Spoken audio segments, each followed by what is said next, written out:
Good. So this is the first lecture in the series that will now be about robot arms, robot manipulators. We sometimes call them robot arms, the more common things that we know. The scenario in which we think about arms is one in which the arm directs action at objects, right? It reaches for objects, maybe grass, and lifts them, transports them, manipulates them in general. We'll not really talk about these things in detail, but that's why you have an arm, right? You want to achieve something. And that's why we talk about these things sometimes as manipulators, even though robotic arms that exist, especially autonomous robot arms, are very far from actually achieving that. So we're not talking about industry robots, right? I mentioned in the early introduction that industry robots, which are typically robot arms, do point their tool, their end effector at stuff, but they do very limited stuff there. They do sometimes paint, perhaps, or they can attach to hoist points, and they can do the what's the English word for that? The torching, what is it called? Huh. No, I don't forget it. I even forgot the word in German. Huh. Welding in English. Yeah. Where you only have to position the tool, right? And so they don't really manipulate, only in this limited sense. If the thing that they grasp is prepared for that, they can sort of snap into a particular thing. And in the end, when we talk about human movement, that will be a topic. And I'm sure Lei will, he has that, he gave that lecture before. I know he will address that a little bit, that we humans are particularly good at manipulation. I'm not the most skilled person that way, but we can really handle things very easily and deform things and scratch and paint and draw and so on, right? And that's something that robots have a much harder time with.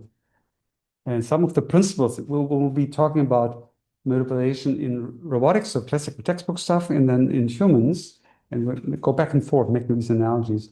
And that is one of the dominant themes that we as humans are very flexible about that. We can adjust movement. We're not rigidly planning and then just executing and so on. So that will be a problem. So when you do that, then there are quite a number of processes entailed in that, and we can contrast that with navigation, which some of you worked on last week. We can make the comparison, right? Because navigation also involves perception and mapping, and then motion planning, and ultimately control. But we'll see that in robotic manipulation, there is more, and it's different. And so of course, typically, what you need to do is more than just one thing, right? Typically, you have a whole sequence of things that you do. So that entails serial order and planning. I'll come back to that in a moment. And you do these different elements of your action, different steps of your action, may each then entail different aspects of perception. For instance, orienting an action at an object in the sense of reaching there, but then maybe lifting it up and putting it somewhere else. So you have to then again engage perception to find that next spot. So I'll say that up front, but let's look in more detail.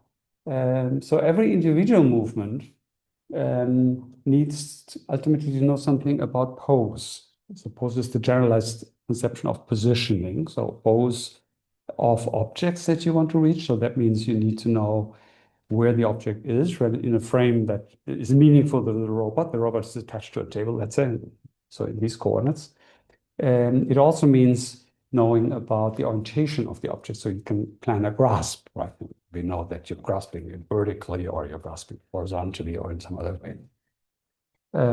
So this pose estimation of objects goes more beyond just recognizing the object, really means estimating metric parameters, grasp parameters from the object. And then, of course, to do the motion planning, you also have to know about where your arm is. So that's usually considered the more trivial problem, because you have specialized sensors for that. So once you have that, you can make a movement plan. The movement plan consists of generating time courses for the things that you actuate, the degrees of freedom that you have, so that you move from the initial to the final state. That is a movement that in autonomous reaching has to be timed, and I have a whole module about timing. Certainly has been timed, for instance, you want to arrive softly. You don't want to hit the object, you want to gradually decelerate.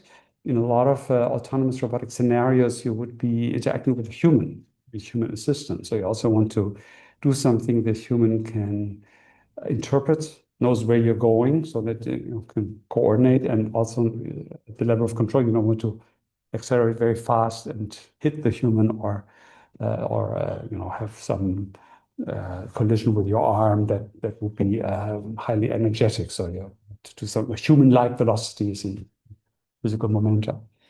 Coordination is really about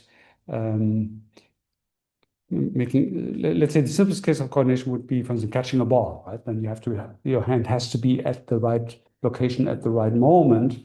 And if the ball is deflected or your estimate of the ball arrival time changes, you have to adjust that.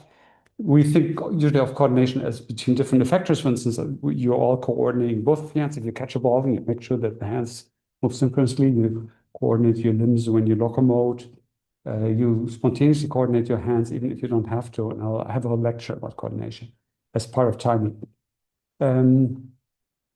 Yeah, one can say more about that. So here in this one topic that's a lot of research is the human-robot coordination. So if a robot is supposed to assist, then there is very fine-graded, or it would be good if there's fine-graded coordination. This is something that I'm not sure how aware you are when you ever cooperated with someone, like carry a piece of furniture, right? Carry that somewhere. Then there is very interesting communication, physical communication about that. You don't even have to talk. And that often has to do with that you anticipate, because it takes some time for you to do a movement, and that means that you have to pick up cues of what you want to achieve and before you get that marker, so that then you will be at the right point. I once had an interesting experience. I did a move, helped with moving a household with someone who had some psychological issues and was under the influence of a certain drug that makes people very passive. He was a strong guy, but very sort of more reactive, not really very active. But so physically fit.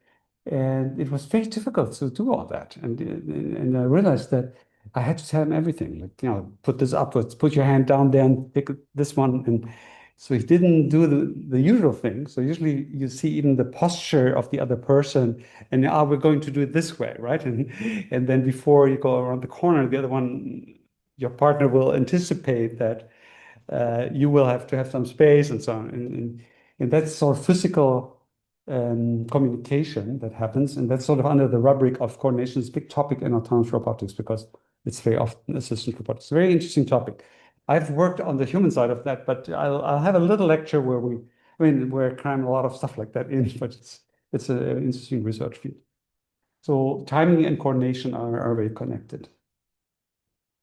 And then, of course, there is the physical thing that is bringing about the movement, which is a classical control problem. We'll have a lecture about classical control, and that's a topic where human motor control is quite different. So in human motor control, planning and control are not as categorically separate, and human control is very special. We are, from an engineering point of view, not very good controllers. That is, we don't achieve high precision and high repeatability and do it very rapidly and so on. We do it softly, but that brings a lot of advantages, especially compliance.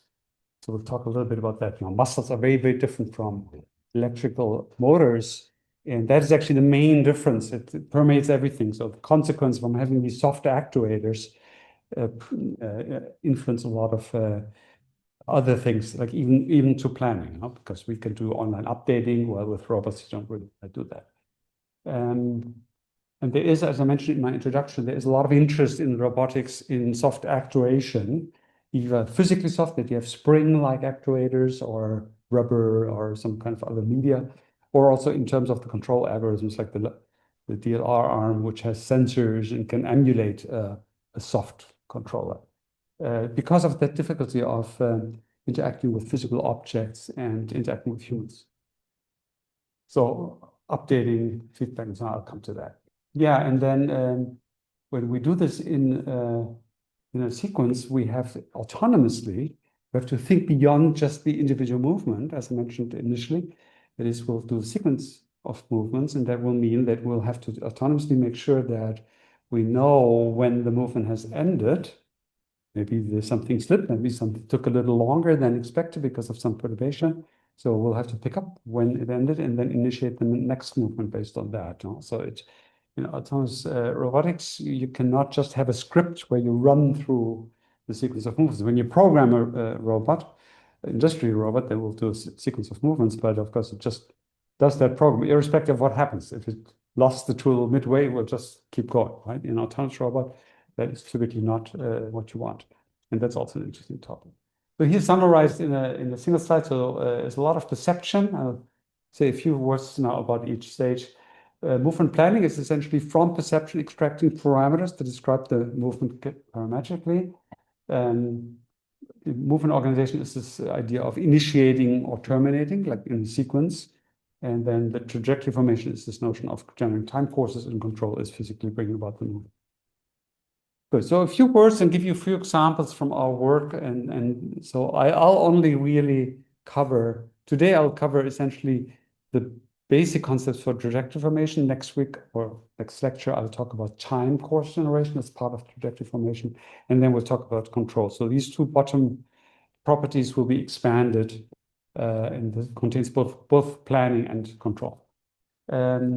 And these former topics I'll not really expand much on. Some of you, actually, there's maybe only one person left who listened to me in the winter semester, and the work we do there is really much about scene perception, object perception, the cognition underlying that, and movement planning could be viewed as a special case of that. And that includes the sequence generation issue, which there we think about how nervous systems do that. In industry or technical robotics, the sequence generation per se is not so much a problem, it's detecting onsets and offsets. That's where you have sensory processes. But otherwise, it's just a program, right? That's very simple. In the brain, it's not so simple. There aren't really programs in the brain that call subroutines and then return control when they're done. So I'll say a few things about the first three levels as well, but then we'll focus on the last one. Perception, I just took a photo of my dinner table one day. I mean, when I show you a photo like that, even with the bad quality here of our projection, you immediately see, of course, this is a table scene with some food. This would be called gist. It's very fast. I can give you 20 milliseconds, even only 15 milliseconds of a view, and you already know it's some table scene with food, stuff like that, or it's a bathroom, or it's outdoors and stuff like that. It's called gist perception, a special perceptual systems for that. So we humans are very, very good with that. It's a lot of work on getting robots to be good with that. And then when you have a little bit more time, you will be making a scene map of that. That is, you will know there's a computer and there's some plates and I don't know what else there is, some bread basket and stuff like that, which you would attend to. There's a process called visual attention. That is, you typically would look at it, even though in the lab you can be forced not to look at it, and then you can still attend to it. So it's covert and overt attention. And that the things that you attended, those would be the things that you could then recall. If I turn off the image and ask you questions about it, you could recall what's in there. That will be working memory. It very quickly goes into what is called short-term memory. That is something that is a bit more robust and would persist. And under certain conditions, I can ask you to look at different places there for a few seconds at each location.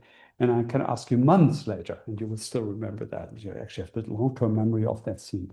So that's something we're particularly good at, tuned to, probably evolutionary, the sort of thing that we do. So when you're looking for your keys, that is actually one of the fundamental things, right? Memory, cognition comes really from spatial mapping, from orienting in the world. The animals, the first thing they have to do is to know where their home is and where food was or where enemies are and so on. Well, last week you learned about that problem when the body is displaced, right? The sensors are displaced, so then you don't have immediate sensory access to the scene. And in robotic manipulation, you have that same problem, but it's sort of tabletop scenario. The scene is directly sensorially available, But because we have this attentional bottleneck, that is, we look at one object at a time, there's still a similar process of a map formation. You could think you don't need it, but it's certainly a case that we do it. And it's actually a whole debate in the neural network literature if these modern techniques, deep networks and transformer networks actually need attention in the same sense. Transformer networks use the term attention, but it actually means something quite different, and it can be done in parallel. Most deep networks and so on don't really have spatial attention in the same sense at the moment. And we are one of the groups who are actually proposing mechanisms for that. Paul Griebens is one who does that. So attention selection is really core issue because you're not interested in the image, you're interested in objects, and the attention focuses on objects, and then you can extract things about these objects. So that means, for instance, you can classify them, label them. What you typically want to do is actually find an object, right? You don't want to go through the whole list each time until you find it. You want to have a efficient way of finding it. It's called visual search. And again, in robotics, it's actually not solved very well, but there is a lot of work on how humans do that. And it's sort of one of the earliest in evolution, also in development, earliest modules of what was called visual cognition. We're very, very efficient with that. So you can search, you don't do this consciously, very quickly, but need about 30 milliseconds per attentional focus. I'm not talking about eye movements now, I'm talking just looking at a scene and with covert attention, scan it very quickly, looking for a particular object. And there are laboratory experiments study that. The thing that's less often appreciated is that once you've recognized an object, and found an object, which also means recognized it, you need to extract parameters about it. Yes, please. You're saying 30 milliseconds to recognize the scene, but you have 200 milliseconds reaction time. Yes. How does that?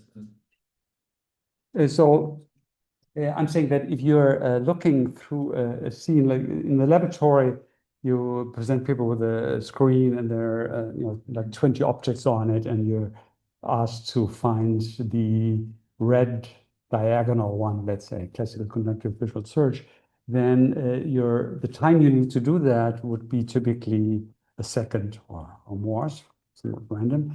And what we can say is then that time increases with the number of objects. And then if you compute how much time you spend per object, then it's that 30 seconds, right? So it would be, if there's only a single object in the scene and you find it immediately, there's still your reaction time is still more than 30 milliseconds because you need the other stuff, get going and respond. But what we can say how it scales with the number of objects. So that's one of the fastest things that we could call somewhat cognition. It goes beyond just input-output processing. One of the fastest processes like that. And that's not surprising because you do that every moment, right? Every time you act in the world, the first thing is you find the objects you're looking at, right? You're looking for right now. Yeah, so once you've done that, you found the object, then you're estimating things about it. Its pose, its orientation, and so on. Maybe you have very good object knowledge. You would estimate its weight or the properties of it. Like people pick up a glass and they will assume something about its weight to demonstrate that if you surprisingly make it very light or very heavy, then they will make a movement that is inappropriate. So they already engage knowledge, actionable knowledge for that. That entails, in some sense, segmentation. In computer vision, people talk about segmentation in a very strict sense that you know in the image which pixel belongs to the object or not. That's not clear that we humans do that, but we certainly know, that there are boundaries to the object, and the boundaries are particularly important for manipulation because you need to grasp it, so you need to know its surface. That sort of stuff, namely shape, really knowing surface properties, and thus grasp planning means really that you do something orthogonal to that surface, so that doesn't slip, right? That you're able to grasp it reliably, is actually one of the more difficult parts in computer vision, not very well developed. A lot of ad hoc algorithms. So we know a lot about very early perceptual stuff. It's called often feature-based perception, where we just now can extract a lot of feature channels, and we know about visual cognition, like scene mapping and working memory and things like that. And in the middle, between them, is this classical, in German, it's called Gestalt psychology, the sort of integration of features into shape and so on, that is not so developed. In modern deep neural network learning, it's not very well theoretically understood. Somehow, when you have a deep network in the middle, these layers, they are sensitive to these, they call them then complex features, but it's not very clear how they really relate to shape. So current deep neural networks are still not doing a very good job for shape estimation, grasp planning. And so these cases where the robotic use of modern visual neural networks is not such a big success so far. Yeah, but it happens soon. But it's turned out to be more difficult. That has to do with this fact that we're doing estimation and we do it on objects that are not maybe rigorously segmented, but are separate from the surround, right? You might know that most neural networks actually just tell you there is that object in the scene. They don't tell you exactly where it is. And then there are some other algorithms how to narrow in where that information came from, what likely is the source of that classification. So we did things like that, and in the winter semester, I talked a little bit about that. For instance, we did a paper in 2017 where we used our neural dynamics to get from simple feature channels to estimates of objects. We represented them by height, elevation over the surface, to estimate estimate the location on the surface, and then the height told us how to grasp it. And all of that was done in terms of neural dynamics. So claiming that. Now, movement planning is the next step, right? This would be maybe some representation of the object that you're wanting to direct your attention to, its pose, and you want to translate that now into a movement plan. And that would mean you have minimally, you estimate in which direction your hand has to move. You have to know where your hand initially is. This would be in our neural representation, the initial and effector position represented neurally.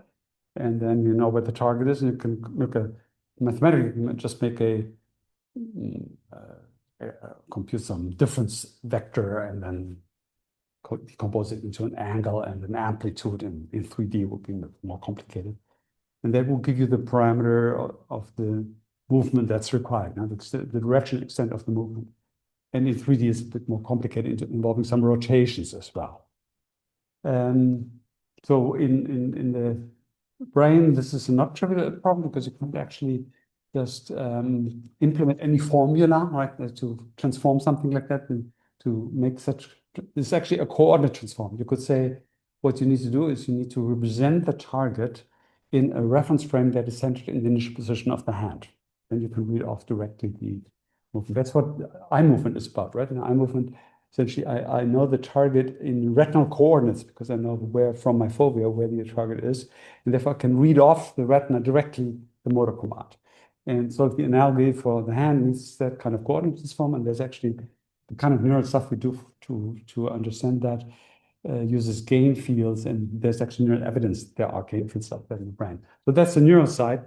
The robotic side is easier. It just means that you manage to always keep around an estimate of your initial position of the hand, which means the final position from the previous action.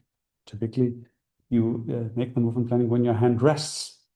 And therefore, online updating is a little bit of a challenge because if you're trying to reach a new target, as your hand is already moving, it's not enough to know the target. You also have to know where your hand currently is, and therefore compute the new movement that's required. And if you want to do that smoothly, blending, then you can't just use your usual template. You can see how that can get complicated quickly, right? Because now your velocity profile isn't going to be right because it's still on the old flight path, and now you want to adjust the new path. So for classical motion planners, online updating is not a good idea. You might stop and do a new movement, right?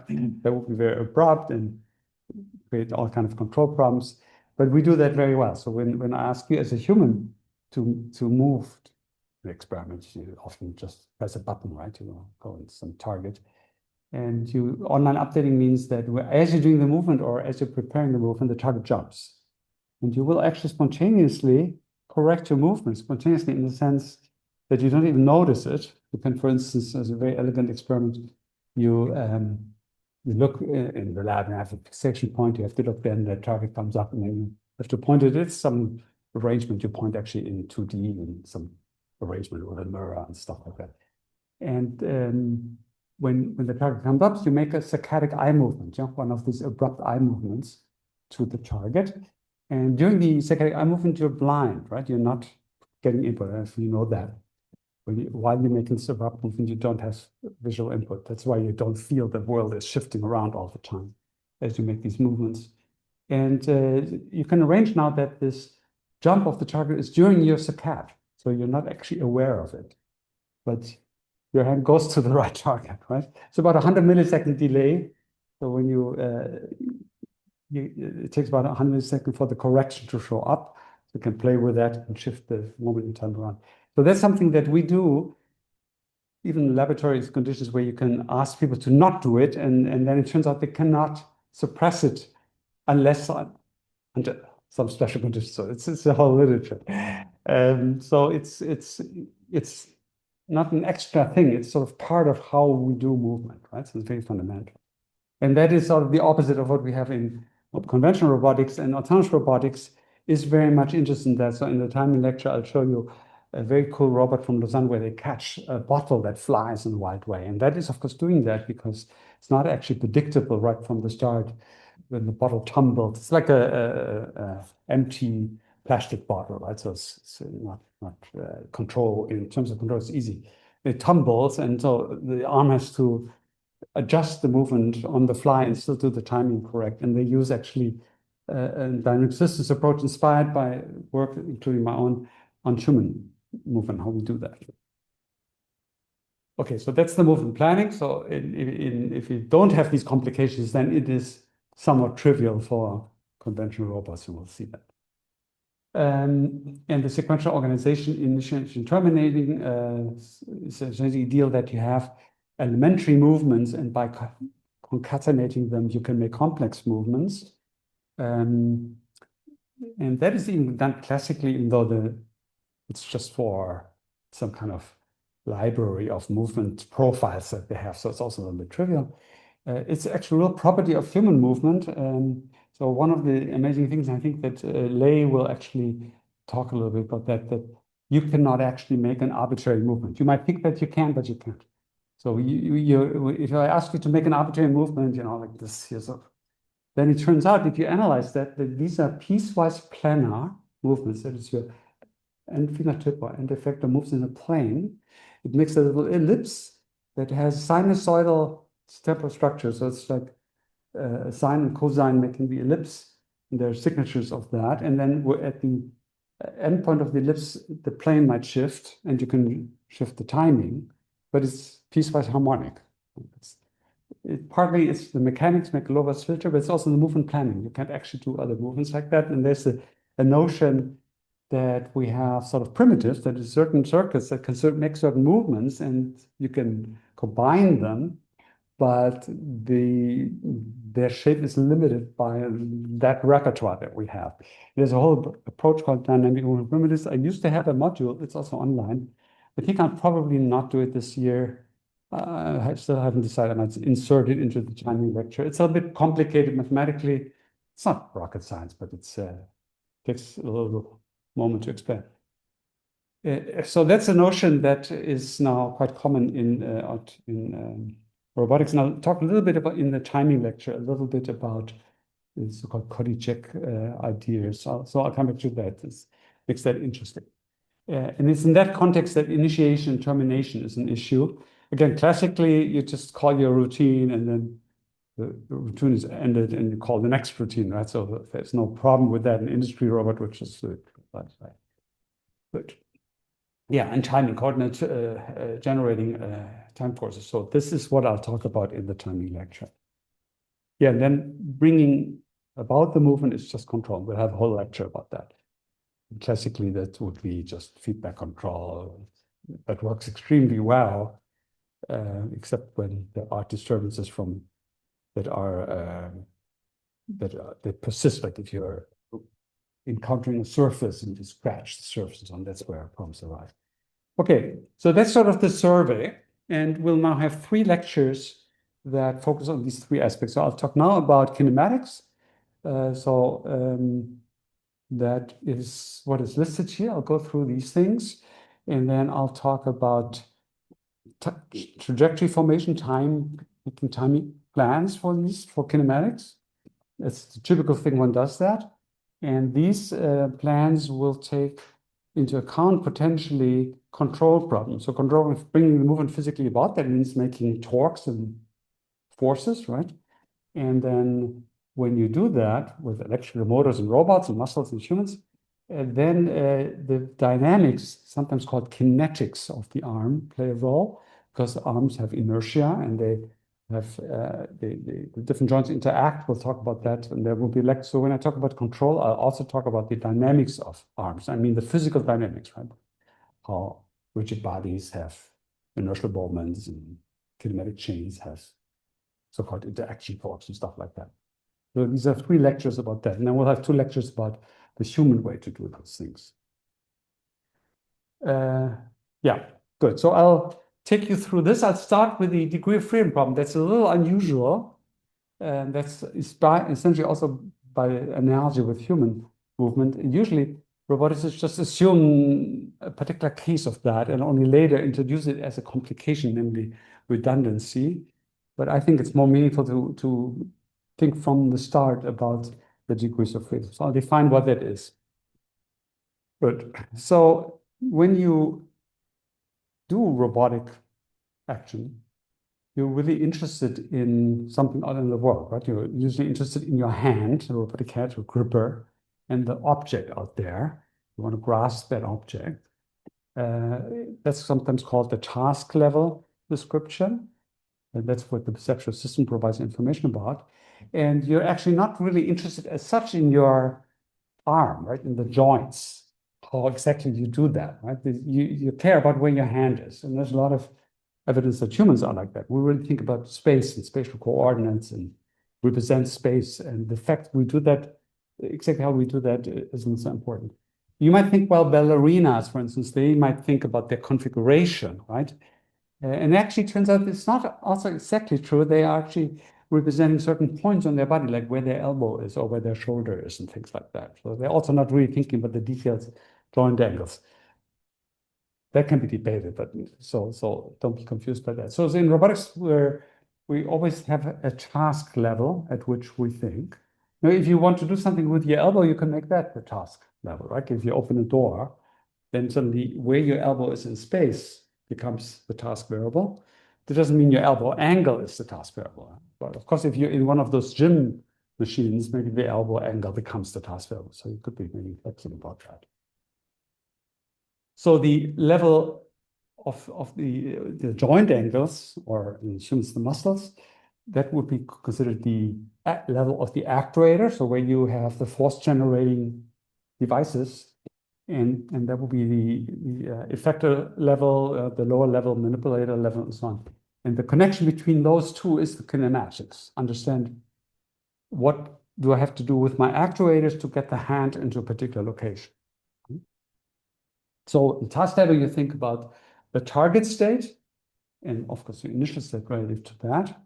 And there might be other things like obstacle avoidance, or you could have some task like to orient a tool in a particular way to insert it, for instance, or you could want to scratch, so you might have a force vector that you want to control and so on.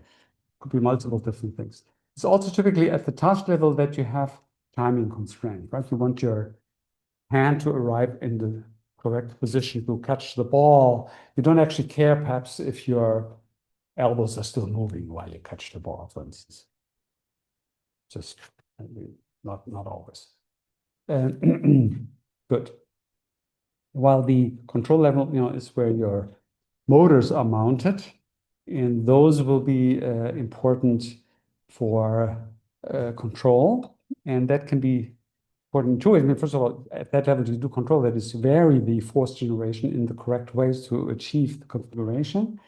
In humans and compliant robots, you might even do other things, like you want to make your joints stiffer or less stiff to anticipate some physical perturbation when you catch something, or yield when this is something very hard. I'm not going to resist it. I want to yield a little bit so that I don't get hurt and I still decelerate the object a little bit. Like when you catch a ball, you will yield, take the energy out of the ball, and end up in a different position than when your hands initially were.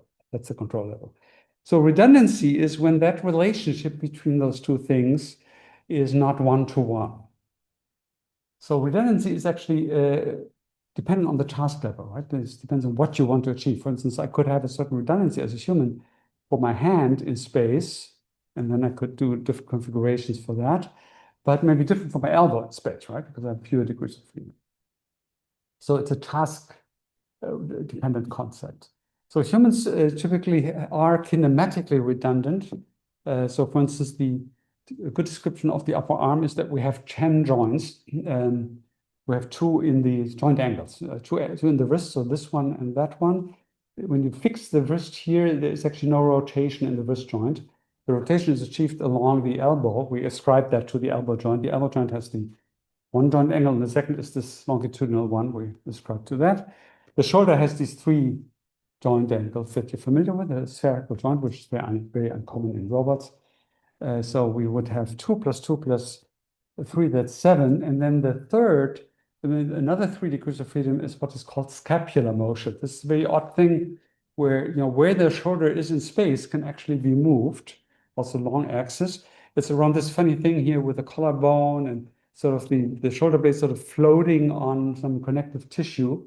It's a very odd joint. I would think if it makes sense, but it's an interesting evolutionary history. One of the constraints is birth, right? At birth, you have to get through the channel with the shoulders, and so you're quite flexible with this arrangement. Probably one of the reasons why we have this odd arrangement. The collarbone is one of the bones that's most prone to break in physical action. So it's not a genius design from that perspective, perhaps, but it's interesting. It's very interesting properties. So that would make 10 degrees of freedom. Of course, in reality, there's a continuum because in many manipulation tasks, you would engage your upper body. And your upper body is actually a continuous joint because the vertebrae aren't really constrained, right?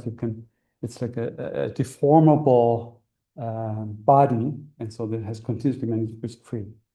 And we do that when you reach automatically, you recruit your back when you have to. And you can even make a step forward if you reach while you're standing upright.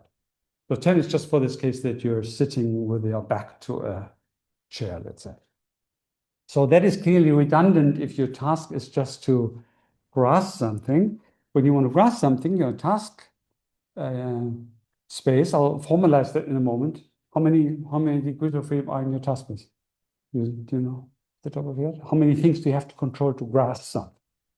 How many numbers? Degree of freedom means how many numbers do I have to freely choose to grasp something? What do you think? 1, 2, 3, 4, 5, 6, right?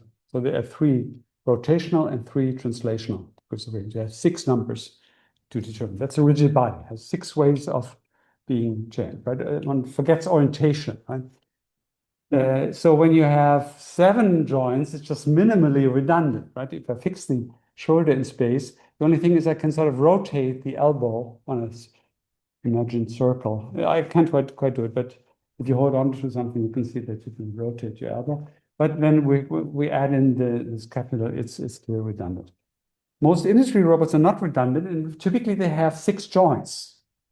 6 joints, because every joint is actually just 1 degree of freedom, and you need to be able to orient the hand flexibly, so you need 6 joints. Because in robots, you can't really put 2 joints into the same spot, so you have to make a chain that then, in effect, has these 6 degrees of freedom. There are some, we, for instance, had this arm, and now we have the modern version of that is redundant, and it's an interesting topic to study that, and there's some special things where you need that. For instance, the whole thing about balancing platforms, which would use redundancy that way, and so on. Classically, redundancy has been avoided as kinematic redundancy, been avoided as a complication that you don't really want to deal with.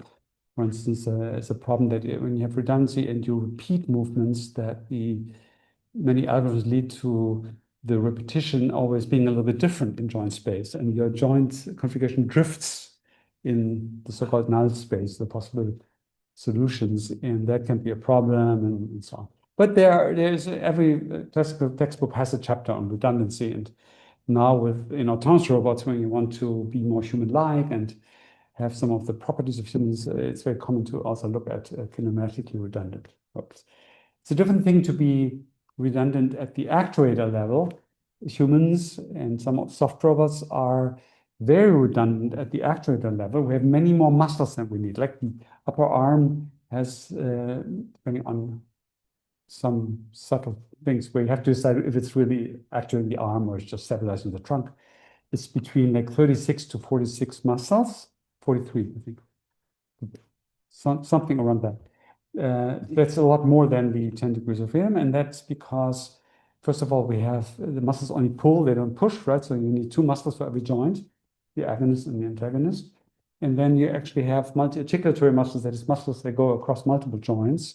So they're redundant at that level. You can bring about a torque by giving different actuation patterns to different muscles. You can distribute them differently, and we do. Depending on the nature of the task, we might use some muscles more and others less. And so we're actually doing some research on exactly that topic. Yeah, so the redundancy is ultimately this is a long-standing topic. What is it good for?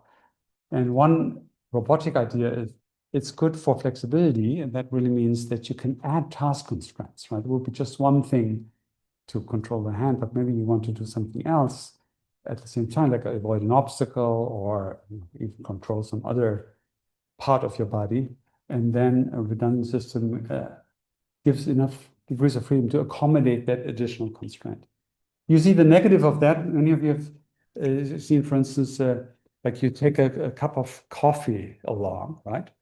And it's a balancing task. Robots are also not very good at that. It's actually a complicated task, right? Because it involves not just control, but also timing, right? If you want to move it, you have to make sure that the acceleration is just right. Maybe you want to change the position, and also that the fluid doesn't spill. So it's actually really subtle. And so you do that reasonably well, even walking. And then you put a journal under your elbow, right? If you haven't done that, try it. It's interesting. It's much harder that, and you will spill the coffee. And that you see that these additional constraints that you need for the balancing, that when you take away degrees of freedom now, then it's harder to solve them and fill the body. Or you try to open door with your coffee hand, right?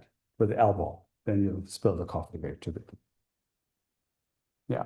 Okay. So I already said that 10 degrees of freedom, 40 muscles. So the muscles depends on how you count them. Right? There's sometimes muscles split into several. Is it two muscles? Is it just one? Stuff like that. Okay.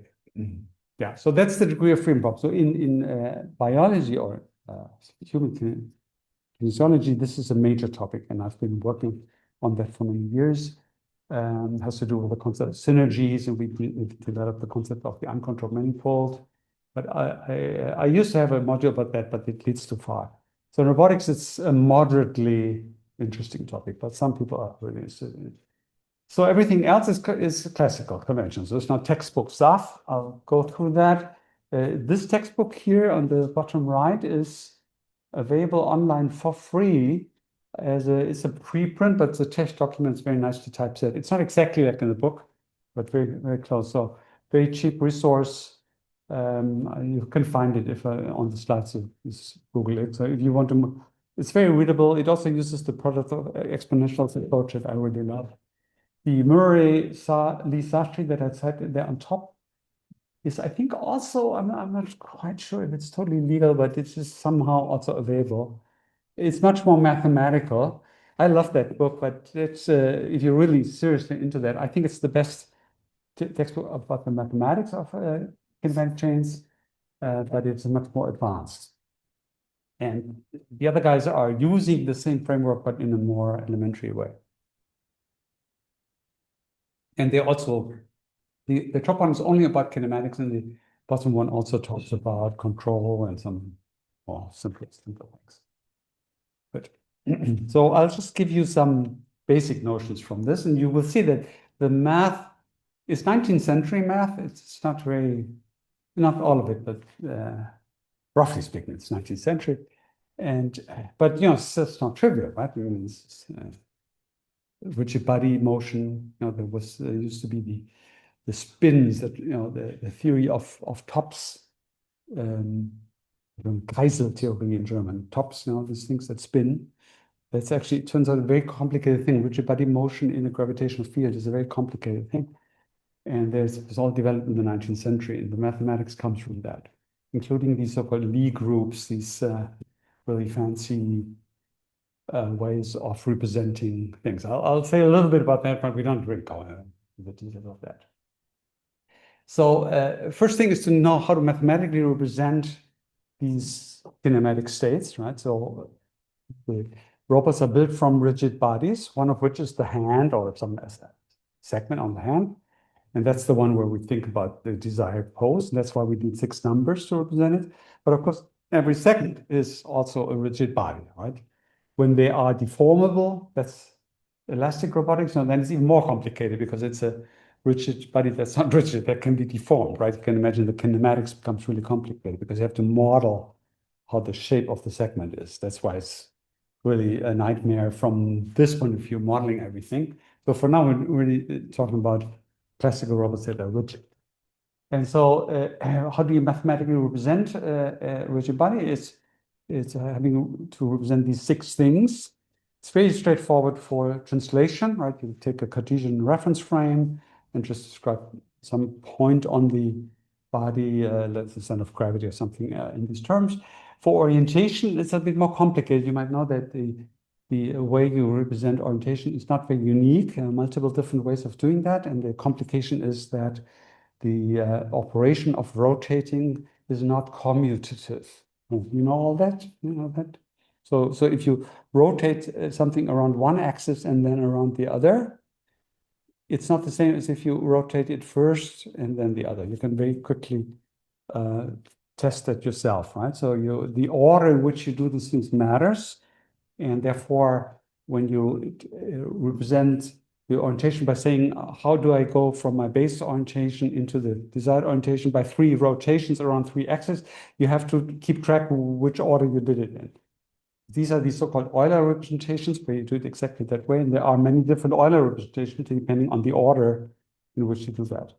And that's, so you might know or intuit maybe from your linear algebra that rotations of a coordinate frame are defined by 3 by 3 matrices. Now, 3 by 3, they are rotation matrices. That is, they have the determinant is 1.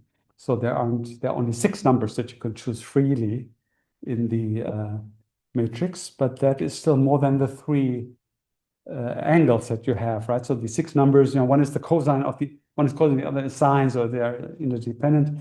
And so there are different ways, they're called different representations of the group. Representation just means some mapping onto numbers of that operation, right? The 3 numbers you need are mapped differently. Euler angles are the classical ones, and then the fancy new thing that I like is this Lie group representation. So you can think of this as a symmetry group that is an invariance of some physical property under some operation, and you do the differential, just like a tiny infinitesimal of rotation, how you would represent that. That's the generator of the corresponding Lie group. Lie group is that underlying symmetry group. And that is what is in these books. You don't have to understand the background of that to be able to use it. And I'll show you some formulas that come from that. You don't have to understand them, just to get the flavor of them. A lot of robotics books still do it the old way with the Euler angles and so on. The matrices become quite large. Yes, please. I saw that was the standard way to. Quaternions. Yes, quaternions were used for a long time, or by this. Maybe some people use them. I'm not sure, but that doesn't have the best properties. So quaternions are good. Mathematically is a framework how to represent orientations or rotations, but will actually have kinematic chains. That is, many of those connected. And so what is desirable also is that there is a very simple way how to combine the orientation angles of all these different ones. And for quaternions, that just turned out not to be so practical. It's mathematically also possible. You can do it all. I mean, all of these are equivalent, right? So it's just a matter of taste, if you wish. And the Lie group thing is the one that is simplest in a way.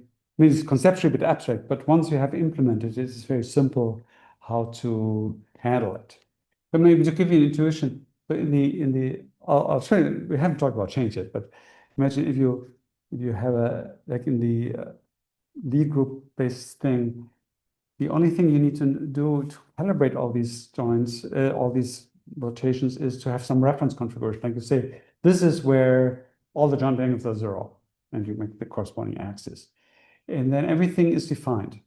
While in the other approaches, you have to say this relative to that, and then this relative to that, and so on. In fact, even you have to, these would be actual degrees of freedom, but you also have to say there's a coordinate frame here in the elbow, and there's one in wrist, and I have to translate this here, even though this is fixed, but it's a translation so that I can do the next operation. And I have to keep track of all of those things. And that means I have to also calibrate it, like on the look at the measure, how long is that, and how much is this rotated against that, and so on. And that is all possible, and the classical thing is to do it that way. But it's much easier to do it in the so-called product or exponential approach. So my group years ago used this because we wanted to describe human movement. And in humans, you don't know all these details, right? And you have markers on the body, and from the markers, you track the markers. And from these markers, you want to reconstruct the joint angles. That's the problem, right? And the only calibration we need is to say, put your hand straight out, right? And then say, that's our zero position. We check where the markers are. And then we were just representing how to rotate back into that configuration. And that's all we need in terms of calibration. On the other approaches, we had to say, these are the markers. Now this joint angle is zero, and I have to look at their relative, and their relative, and so on. Can also be done, but it's much many more equations that you have to write down, right? It's more at this level. So quaternions are out of fashion somehow. I don't know exactly when that happened and why it happened, but no longer the cool thing, even though they're possible. Good, yeah. I just give you the flavor here, right? To understand the math is another effort. So the rigid bodies are constrained, right? The robot segments don't float in 3 space. They are connected to the previous one. And these constraints reduce the degrees of freedom, right? That's essentially additional constraints equations. They are holonomic, unlike the vehicle, remember, which is non-holonomic. That is, here you can really eliminate all the variables. That is, you can, those that are constrained, you can get rid of them, and therefore just the remaining degrees of freedom then determine everything. Most robots use revolute joints. Revolute joints have a single axis, and you rotate around that, right? That's like the elbow. And we'll come in a moment to what that means. There are actually some prismatic joints. We humans don't have this prismatic joints. Would be like in some cartoons, right? You can prolong your elbow. We don't do that, but you can build robots like that. And there are a few robots that do that. Typically, they use that more like a reconfiguration of the arm. But there are a couple of arms that are like that. They can drop these, really draw out. There's you can imagine some gear that does that. Not very elegant. So they mathematically also formulate that, and there will be a translation degree of freedom. The other is a rotation. So when you add a constraint like that, you reduce the degrees of freedom. And I always make this point, your revolute is around one axis, right? It's mechanically very difficult to do 2 rotations in a single joint and 3 like in a spherical joint. We can do that, but we have the sensors quite different, and we have cables and the muscles and so on. If you had that as a robot, you can imagine it would be a passive joint perhaps, but the one that's actuated, you can see how that wouldn't be easy to do. And so typically it's a revolute joint, and then it's a radical reduction in degree of freedom, right? You have 6 degrees of freedom, put a revolute joint here, only one is remaining. So 5 are gone. Right? And every door is a relative joint, right? The door is a rigid body, has 6 degrees of freedom, but you can only rotate it around one axis, right? So that's the strong reduction. That's why we need 6 segments to just get 6 degrees of freedom, even though 6 times 6 would be a lot of degrees of freedom, but because of this reduction. It's actually 6 plus 6 and so on, sorry, not times. Okay, so here a planar joint, I'll use that for illustration in a moment. Good.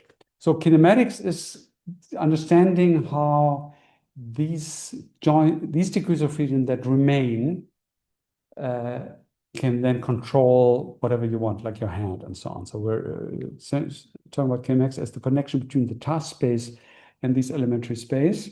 And the elementary space is complicated by that fact that it is some remaining degree of freedom, a joint angle. If you know mechanics in the physics sense, and it's another standard, it will be a generalized coordinate, a joint angle, right? The physical coordinates are position and velocity, or position and momentum. That would be how you describe physical equations of motion, right?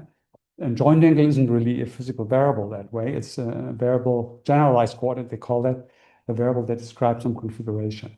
And it's the particular approach that I'll show in two or 3 weeks when I talk about control, that allows you to write down the physical equations of motion in terms of such generalized variables.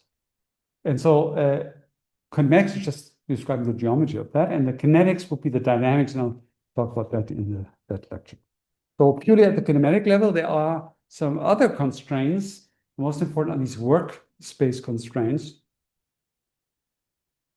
So the workspace means that if you now express the constraints that you have on your joints, can you actually describe the space of possible configurations? And most typically, you're interested in what that yields for the end effector for the task. These diagrams are from this book in 2D, where we can make it very clear, but mathematically, of course, you have to figure it out in 3D. So here's a 3-joint arm, right? There'll be 3 segments here, and it's maybe intuitive that can reach only a limited range in the plane, right? If the arm is fully stretched out, you can go around a circle, and that will be the positions you can reach. That's your reachable space. And then there is what is called the dexterous space. That is, if you really want to orient your hand freely in 2D, it's very easy, right? With just one angle in your hand, that's free. Then that's a smaller space in which that's still possible, right? If you're stretched out very far, I actually have some problem here. So if you're very far, then you cannot really choose the orientation freely anymore. You have to go further. You, as a human, of course, have joint limits, which make life a lot easier. I'll come back to that, or harder, depends on how you view it. But there are problems that robot arms have that we don't have. I'll come back to that. So here, for instance, this dexterous space is only a little ring, because inside, if you go too close, you have the same problem. Okay. Good. Yeah, this is just an example in this robot arm. End effector space has the 6, and the configuration space has the 7 degrees of freedom. So it's only mildly redundant. The arm we have downstairs, we added 3 joints for the body. So it has actually has only 8. It's only 1 joint for the body. The body as a whole can rotate. Good. So to make it a little bit more concrete, 4 things. I'll talk about forward kinematics, their differential form, inverse kinematics, and the differential form. And I'll also use that to illustrate what these equations look like. And I'll give you an exercise sheet on that, so that you sort of figure that out. It's not so much that you know that math, but that you get a feel for what kind of math is required. It's sort of essentially special case linear algebra plus trigonometric functions. So with sinuses and cosinuses, right? Imagine. So forward kinematics means that you know the joint angles and you want to know where your hand is. I'll make this more complex in a moment, but this is the simplest thing to consider. So here, I took this from a human example, moving the plane. This would be the robotic example, right? The vertical, this is called SCARA robot. So where the two revolute joints have the same orientation. That's not typically what you want, but under some conditions, maybe you want that. And there's the tool. This is called the tool frame. This is called the base frame. So here in the simple human example, this would be your upper arm, L1, your lower arm, L2, shoulder joint, elbow joint. You can measure it relative to different axes. And you can imagine that the two-dimensional end effector position that you have in a planar movement, 2D, just we can make it very simple, right? That is this simple cosine sinus thing, right? You can imagine if you look at where this is along the horizontal axis, I guess here I chose x to point here along the shoulder. Should have put it in the plot. So x goes along this and y goes along that direction. And then if the arm is fully stretched, right, you have L1 plus L2, and the position where the elbow is decreases as a function of cosine, right? It moves forward, it's 0 where you have 90 degrees. That's kind of see, it's the cosine that does that. And for the y-axis, the other way around, it's the sinus that will be 0 when you're pointing to the right. And then as you're pointing more forward, it goes to 1. And then for the second joint, it is essentially the sum of these two joint angles that determines where that is. So you can look at that. There will be the exercise to think through that. Very simple. So here you can just do it by applying the trigonometry. It's a triangle, right? Where from the point of the joint from here to here and to the projection down onto this axis, a triangle, and you can use trigonometry to figure out what the x and the y component of the corresponding thing is. If you differentiate that, now I've read this as a function. This is a nonlinear function, right? Cosine sinus function. It's just some general function. These are vector valued, right? There are two lines here. X fat means x1, x2, or x and y and two angles. And so the differential form would give you the end effector velocity, given that you know the joint velocities, and it also depends on where you are in joint space currently. So that's just differentiating these equations. You get this form of an equation. You can figure that out, right? It's easy. Now, the attractive thing about that is that it is now actually linear in the velocities. I mean, it is non-linear in the sense that this so-called Jacobian is still different in different configurations. But if you're just looking instantaneously, what in a configuration, how much velocity here, you think of little wiggles here, little wiggles there, how much they move the hand in space, that's a linear relationship. Now, it's an interesting trick. And then you see when we invert that, we just have to invert the linear equation. That's why this is a very attractive form and pretty much implemented everywhere. Before we go there, I'll just say how that generalizes into the actual math. So in the actual math, you're not saying, I want to know where my hand is in the initial frame. What you're actually saying is, I want to know where something that is given in the tool frame, where that is in the base frame. Tool frame, meaning, for instance, your hand, maybe you have, like a finger pointing in a particular direction, or there's an object in your hand, and the center of the object is, I want it there, and that's a particular coordinate relative to the hand. That would be your grasp goal. And then you want to know the forward kinematics, how I can, if that was the case, if my hand was positioned right, where would it be in the base frame? And that is actually what it means to know the position of your hand, right? It means actually where some particular point in the hand frame is in the base frame. That's the more general mathematical thing. And so that's a formula, T is the tool frame, S is the base frame. It's the transformation from the tool frame to the base frame that you're computing. And that transformation depends on these joint angles. And the product of exponentials approach is one way you can make that a product of individual terms. So they are, in a way, decoupled, independent. So each term depends only on one joint. That's a real achievement. And this is an example of what that looks like. These are four-dimensional matrices. They're not quaternions, but they are like quaternions. They have four components because there's always a rotation matrix in here. You can see this is a rotation around the z-axis, and that will be in the xy plane, the rotation matrix. Those who've ever seen rotations might recognize that. Cosine sine is always this diagonal form. Theta 1 here, and then sinus theta 1 in the other direction. And yeah, that's what it is. And the third is the translational degree. Here, the translation, there is no degree of freedom in the translation. It's just a fixed translation from this joint to that joint, and so it's always a translation.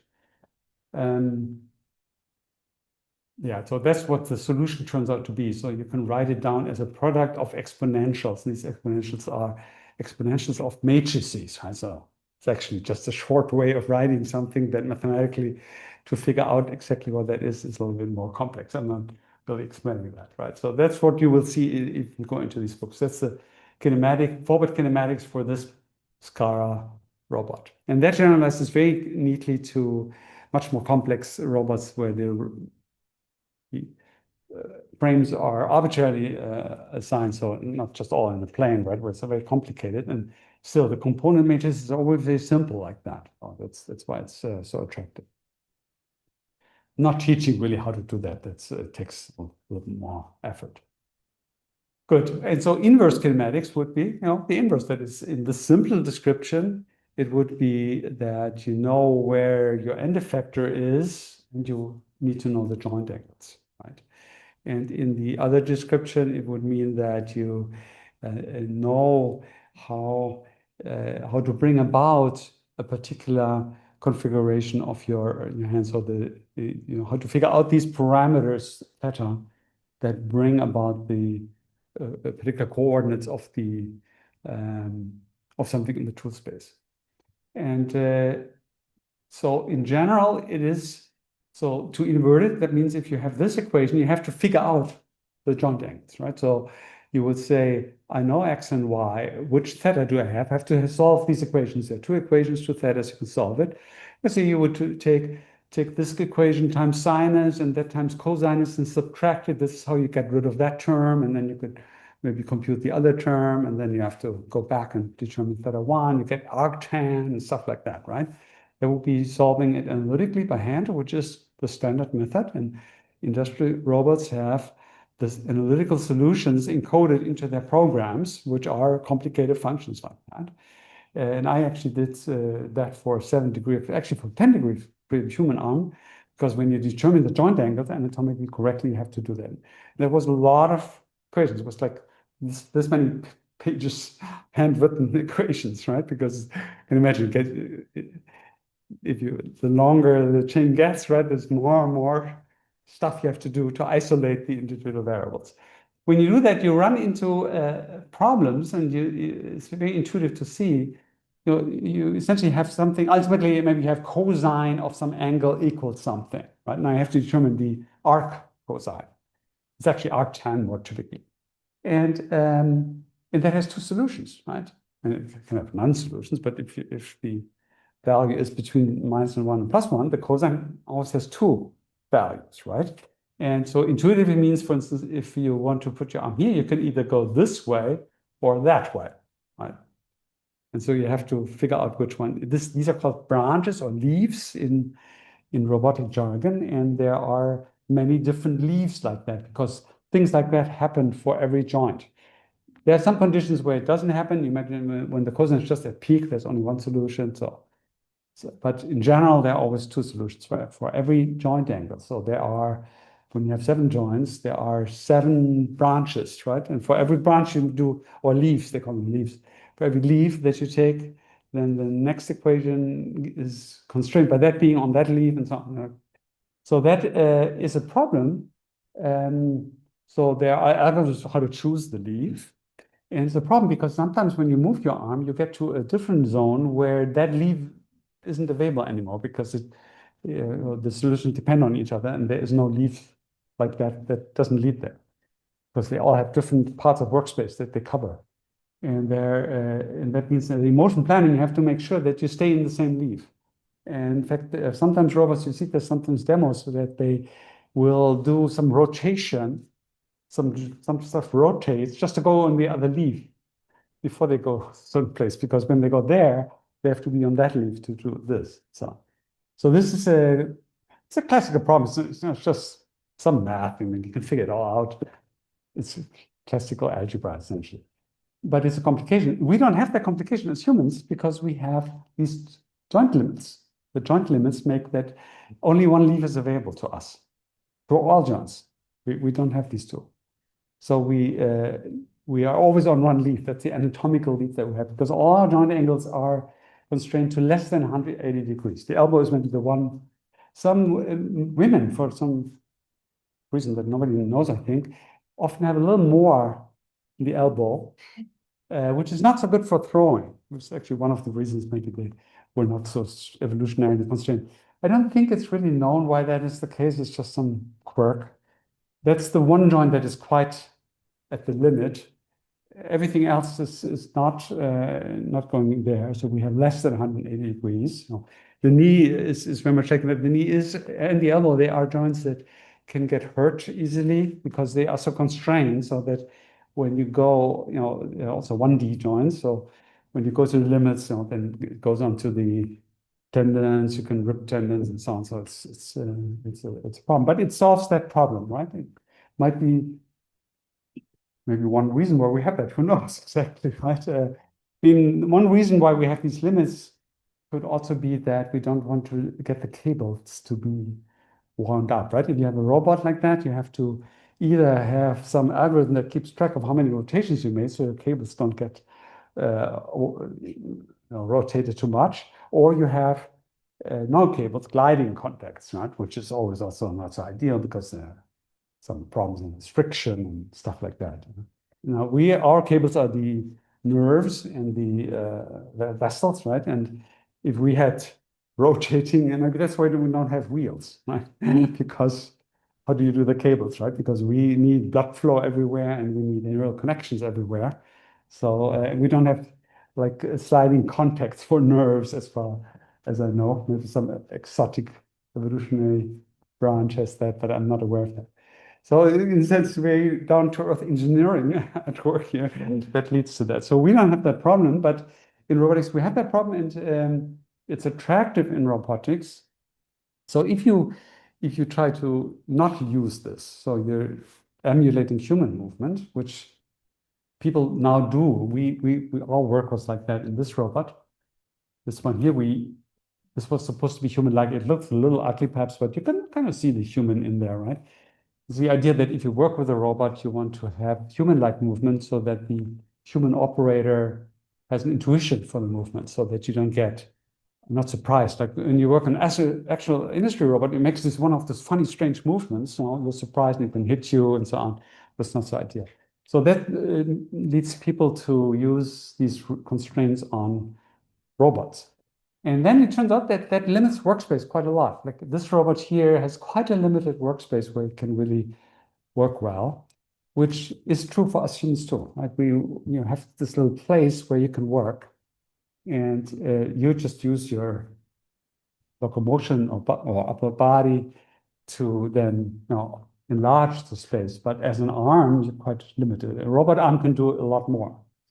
But this is funny maneuvers. And it's actually fun you have an opportunity to see robots, industry robots at fairs. Usually they show the latest robots and program some arbitrary things. It's kind of impressive how they move. They have much wider range of movements, but it's all unbiological in a sense. Good. So that's the special problem that you have when you do inverse kinematics. That's why it's less than obvious. Now, the other way to do inverse kinematics, which is very much done in autonomous robots, is in the differential form, because you're actually controlling typically the joint's speed. Now you're giving speed signals, and then the integral of the speed is the command that you give, and therefore you just need the joint velocity given the joint position. You integrate it and then make sure that your x profile leads to the right position. And then it's just a linear equation. You can invert it, right? And that is the thing we all know. And then you also can exactly put your finger on problems, and the problems are singularities, right? When it's not invertible, That's singularities, and at singularities, the arm will not behave nicely, and you want to get rid of them, right? We humans have singularities at the limit of workspace, right? If I'm like this, I can't really move in this direction much, and even in this direction, my movements are not really are very sensitive to joint angles. I mean, actually, we can also get on our toes, but some limit at some point, right? And similar for very outstretched postures like that, we're not very good. That's the only thing. And so in a lot of tasks that we do, we avoid these postures. Like if you're a sportsman or a craftsman, you will be in a little bit crouched position, or a warrior, let's say, evolutionarily. That you will be somewhat crouched position to avoid the singularity, the upright, right? And then you are much more under better control. And similar in, I don't know, tennis, or I don't know if what the latest teaching is, or in these kind of games, you would also not want to stretch your arm all the way. You would want to be still somewhat bent so you're more flexible. I don't know, maybe sometimes they stretch it just to maximize something along. That has to do with the singularities. Now, in industry robots and in some autonomous robots, that arises much more because they have these funny joints that go 360 degrees. So they encounter these singular positions in ways we don't. Like if the arm is pointing inwards, like, something, and then the joint angle goes to 0, right? We can't do that, but robot arm can do it. And that's a singularity. So they have to actually, they have many more singularities, in other words, and they have to avoid those. And so there are ad hoc algorithms that are built into their motion planners to stay away from places like that. And all kinds of, there's a whole literature on how to do that well. This is a field that is no longer so academic. So like this book, the Murray's Sastry book, Sastry Murray Lee, or I don't remember the authors. That is maybe as far as this goes academically, and a lot of this is the robot companies have their algorithms. They're not actually public, but it's not rocket science. Right? It's just a lot of solutions, a lot of code, if then that else, and so on. Right? And so it's not all. We don't teach that so much because it's a lot of special solutions that are done for each individual case. Good. Of course, this inverse only exists when the matrix is quadratic, which means a non-redundant robot, as many joint angles as n-factor variables.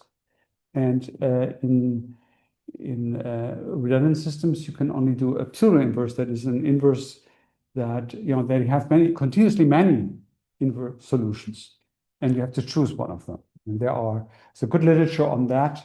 Khatib is a nice, someone who really innovated in this domain. So you can do the so-called Moore-Penrose inverse that minimizes joint velocity. But there are other inverses that are pseudo-inverses, right? That select a solution that also minimizes something else, or that minimizes momentum or energy and things like that. That makes some sense. I'm not going to go into that much in human motor control. We're also interested in that. So in human motor control, we are redundant, and that means in human motor control we do what's called self-motion. Like if you move your hand, like in throwing. In throwing, you're really caring about the hands and velocity. You want to have peak velocity when you release to transmit maximum momentum to the projectile. Something that we're really evolutionary optimized for. We were very good throwers, men actually better throwers than women. It's also really deep evolutionary thing. It's not just physical, so also in terms of neural machinery. Even the small boys who are weaker than girls at some stage throw better. I just mentioned that to say that our brain is really tuned to some really low-level tasks. I mean, low-level compared now to, I don't know, university lecturing, right? This is a sensory motor history of us. And I'd lecture in the winter semester a bit about that. And so that's an example. And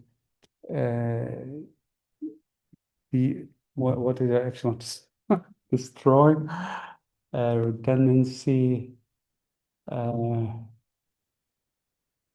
Just forgot to open too many parentheses here. So I want to transmit this velocity into the. I forgot the point I wanted to make. Transmitting the end effector, getting that, but redundant. No, I forgot what my point was. We do that very well, the throwing part. Well,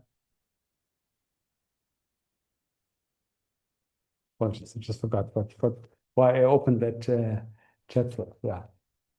So these, I'll show in the timing lecture, I'll show you these robots that catch, and they can also throw, but they're typically really catching. And that sort of pushes the limit of that. Yeah. Got the point that I wanted to make.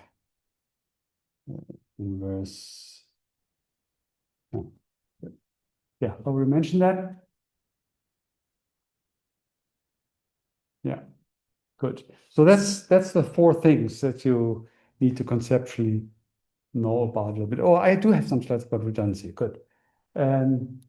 So forward kinematics, right? I always use the simplified version, not the actual mathematical or the Trenton coordinate frames.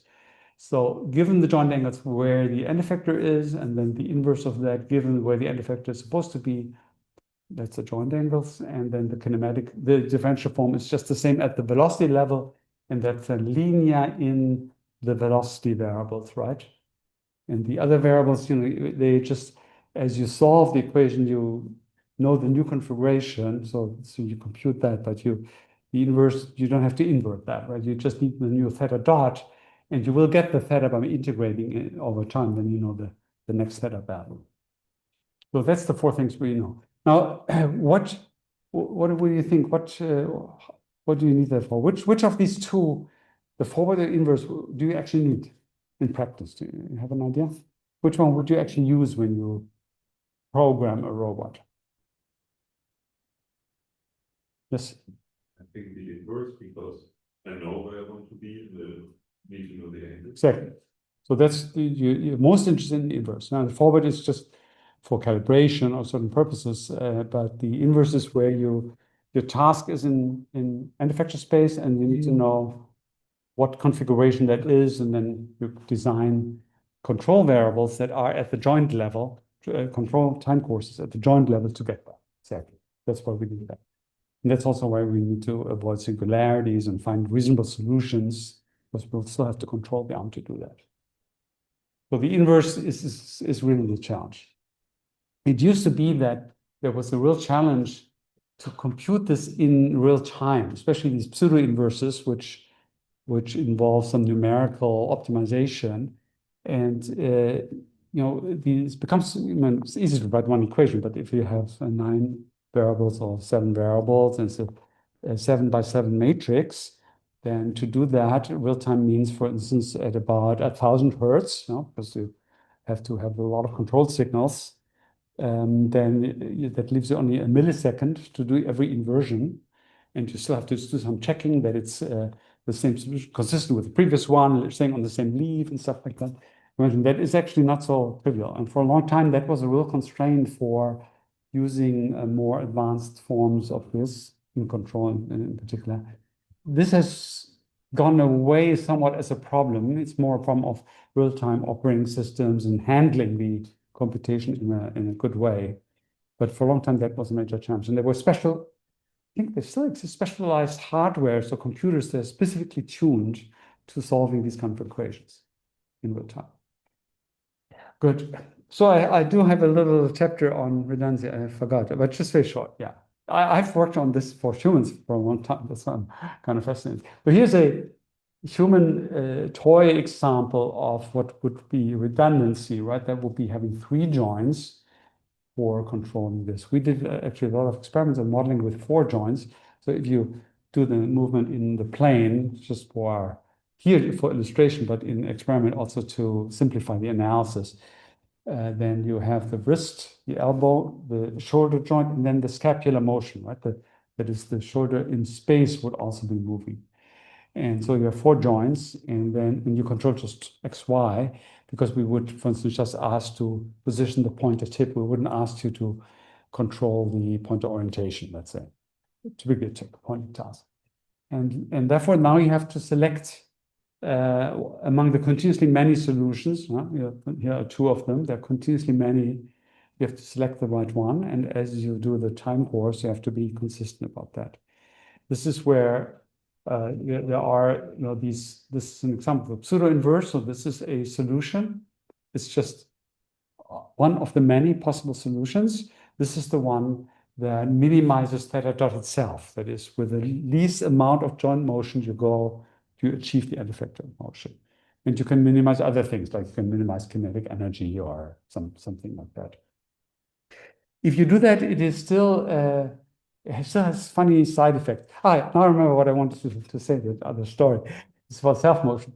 Yeah, so the pseudo-inverse will have no self-motion. Self-motion would be where your articulator moves, but it doesn't move the task variable, it doesn't move the hand in space, right? When you throw, you really care about your hand in space to transmit that momentum. And any motion that you generate that doesn't move your hand in space would be wasted, if you want. And that's what the pseudo-inverse does. It turns out humans are not like that. So actually, our group studied that. I did this with John Scholz, who unfortunately died a few years ago. We found that self-motion, and we could compute that in some way, there will be that kind of motion that doesn't move the hand effector in space, so internal motion, is about 30% of the overall joint motion across the board in different tasks and things. So there's a lot of self-motion. People were really surprised by that. In the past, people didn't compute that because it's a bit complicated to figure out these joint things, right? It's just hinted in 10D. I was actually the first to do that, even though it's 19th century math, but just to do the work with doing that with humans and with this way of calibrating, because you have to know what the joint axis exactly is and all that to get it right. If you don't get it right, you get artifacts, right? And so that's why we made that discovery, even though it's not rocket science or anything. And they're very persistent. And initially, strange, because everyone thought it was going to be the pseudo-inverse because they're so famous somehow. And one reason why that's probably the case is that if you use the pseudo-inverse, or use the minimum joint configuration, you get these hysteresis effects. So if you make a movement, like in this case, make a movement where you return to the same position, every time you do that, your arm ends up a little bit different. It has to do with this non-commutability. You can imagine that I don't know if you can imagine it, but it's a physical fact that that's the case, which is awkward. It's going to get to very odd joint configurations. Now, robot arms, they usually have this whole range that can make 360 degrees movement, so they can tolerate that, even though it's not always desirable because dynamics are different when the arm is configured in a different way. But humans have joint limits, and so they can't do that. They have to stay close to their preferred configurations. And so some of the self-motion is probably that they make self-motion to get back to a comfortable configuration. Comfortable might mean in terms of how close the muscles are to their mechanical resting state, right? Muscles are like springs, and even if they're not innervated, they have some resting length. And any deviation from that resting length risks, is maybe hurtful to the muscle, or creates, when the muscle is actually neurally activated, it creates energy consumption. So I want to minimize all that. So that's why there's a lot of self-motion. So it wasn't like that was debated. It was just people didn't think about it, and then we found that. So this is a thing we did some long time ago, where we analytically solved the redundant arm for 7 degrees of freedom, where we can find a virtual circle on which the elbow is positioned. It's a lot of work to do that. So I mentioned that it's very rarely ever done. So redundant systems are usually done in this differential form, where you use the pseudo-inverse. And the exact analytical solution is possible, but it's never done. It's just a lot of equations that you have to solve. We just did. We were so naive. We thought, oh, that's the thing to do, and then we solved it. But nobody really does it that way. And the solution is so complicated. I don't think people really want to do that. They just take the linear equation and do it this way, even though it has drawbacks. Okay, that's all. That's the survey over these basic concepts: degree of freedom, rigid body motions, or reproducing the body, kinematics versus kinetics, kinematic chain. Manipulator kinematics means the chain, the kinetics when you have the chain. and then redundancy. And so this is something I think that you will really understand, and something that textbook stuff that you will be able to reproduce. So I'll give you this exercise where you can go through the two-joint example and think through it a little bit, compute the matrix and so on. It's not about doing that math, but kind of reactivating that kind of math if you have it and make it concrete. When you try to do it yourself, you learn a lot more than just sounds plausible when I do it, but when you have to make a drawing, then you'll see it's not rocket science, but it's a little more challenging, let's say. Questions at this level? Yes. So you said that humans are better at being an arm than robots are. Yes. Is that more of a quantitative limitation or a qualitative limitation? Are robots just very bad at what we can do, or is there some missing components that they can't really do? So, I mean, it's a qualitative statement, and roboticists will sometimes say the opposite. So they would say, wow, robot arms can move much faster than humans. That's true. And they are much more precise.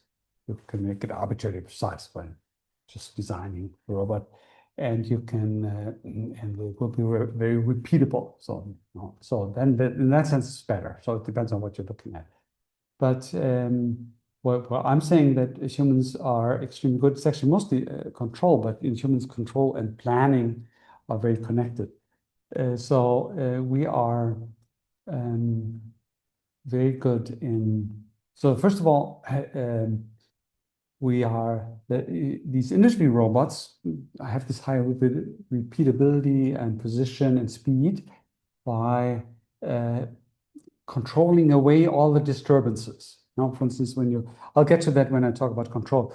Like if you accelerate your elbow, your wrist is in a moving reference frame, accelerating reference frame, and therefore there will be torques induced there, right? If the wrist is left loose, it will flap around when I accelerate. So in other words, torques I insert here will affect the wrist, right? And along the kinematic chains. These are called interaction torques. And so in classical, there are some solutions to that, but the practice is that the industry robots just control it away. That is, they impose some desired trajectory from which derive necessary torques. And when these torques perturb each other, and they control them away. That is, when there is this disturbance, then this motor is strong enough to resist that and keep it on track. And so a lot of their energy and force goes into that. And that's why they are often 1,000 times stronger than they need just for the minimum movement, and why they're so heavy. So when you look at the payload of these, they often have a payload that is a very small part of the maximum force. I mean, you have to look at a certain configuration to make them comparable. But roughly speaking, the payload is surprisingly little for how strong the individual motors are because of that. And we are not like that. I currently have an injury here, but I can, for instance, this thing here, and I can push it which is be here on the top of this, so control it reasonably well. I did a good grasp of it. And this weighs, I think, probably 7 kilos or so. And my arm probably only weighs about 10 kilos. Right? And in fact, you can lift more than your arm's weight with some reasonable precision. So we're much better on that. Our ratio payload to arms is very good. Even though our muscles are so weak, they are weak in terms of one would have to say they're not stiff. So the elasticity, elasticity, it defines a frequency, right? We know that if you have a pendulum or a spring, then that stiffness determines the frequency. If you have a larger stiffness, you get a higher frequency, lateral movement. And so if you think of the time courses we generate, like the fastest movement you can make, you can translate that into a frequency. And then that frequency, what kind of stiffness does that correspond to? And it corresponds to pretty much the stiffness of our muscles. So in other words, we're doing movements that are close to the eigenfrequency of our actuators. And so that is extraordinary. So these are very weak. Like if you take a robot, the eigenfrequency, which means the stiffness, is like 1,000 times higher as frequency, and they're in time smaller time units than the maximum temporal profiles that they would make. I think the profiles also on second time scale, and then they're 1,000 times faster. So everything is much stiffer in most terms. That's why they are so precise. And so we can make movements with these very soft muscles to then move almost, so fast that if it was just passive movement, it would be similar time scale, right? So you can see that requires really tricky things. Ultimately requires, you can think of it this way, it's like a spring, and you can vary the resting length of the spring. And if you wanted to move, you only have that spring force.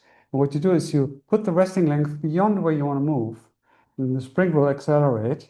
And then to brake, you move the resting point back, and then it stops. And just in time, then you move the resting length again to the position. That's how we do it, right? So that means that we, again, get enormous dynamics and fast movements out of something that's very sluggish, very soft, right? So that's a different quality. And it buys you something. That means, for instance, that you now can make these relatively fast movements that we can make, but you do it with little force generation, which will mean that if you hit an obstacle because you encounter it, the force that you exert there is not very high. It's not going to break your arm. It will hurt you perhaps, but or you can intercept the ball that way and so on. So while the robot arm would create much more force and torques to keep on that profile, it can do an arbitrary profile, but it does this with brute force, right? So it's very different quality. That is probably why we only do these constrained movements. We only do these harmonic movements, because everything is sort of tuned around these movements. We can do them well because we've arranged for all of that to be right, where we take into account that the springs are soft, and then we do what I just sketched. And so we cannot actually do arbitrary movements, while robots can. They can you can give it an arbitrary profile. I mean, there's some limits, but they actually can make very sharp edges in velocity. Very high accelerations are done that way. So that's why we're very, very different. And where this shows most dramatically is then when you interact with physical objects. Like if you catch a ball, or you do a compliant task, like you scratch something which you're not supposed to do, like practice, or like tool making, right? Where evolutionarily the first things we did tool making, where you need to know how much force to apply. Think of wood or some like to make knots or some material, flechten, I don't know the English word for that, weaving and things like that. That's something that we are very good. And to this day, for instance, you don't have good robots for textile handling. Most of the sewing is still done by humans. There's a lot of work on trying to replace humans. It's a low-cost job. Yeah. Then that are making some surgery. Yes, and that's actually then on the precision end, that everything is totally controlled, and they're just doing something really perfect. So they're not doing it in a compliant way. They're just doing very precise movements, microscopic ones, and they can be, in a sense, better than humans, reproducible, but they're not working against some resistance and then adjusting the amount of force or so.